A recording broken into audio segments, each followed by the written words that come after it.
Part 2 ng frequently asked questions regarding Piso Wi-Fi machine.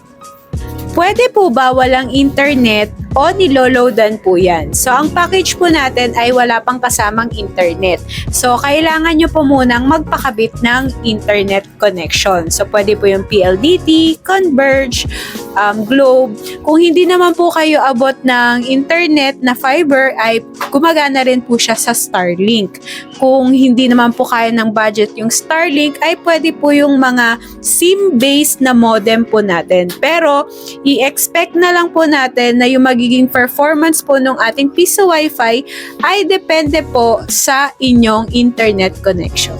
Ano-ano po ang packages ng Piso Wi-Fi? So, meron tayong 4 common categories po ng Piso Wi-Fi. So, meron tayong naka-Tenda F3, EW71, Compass EW73, at Compass EW81.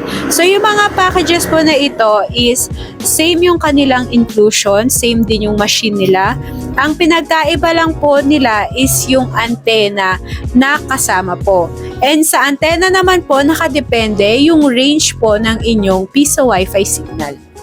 Ano po ang recommended package nyo ng Piso Wi-Fi? So, ang nire-recommend po namin is yung may pinakamalakas na antena po. Kasi sa Piso Wi-Fi machine, mas malakas yung antena mo, mas malayo yung kanyang signal, mas okay po or mas maganda siya.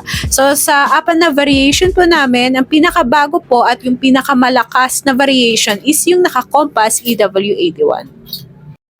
Sa iba pang katanungan ay i-message mo lang kami or i-comment sa video na ito. Maraming salamat mga kanegosyo!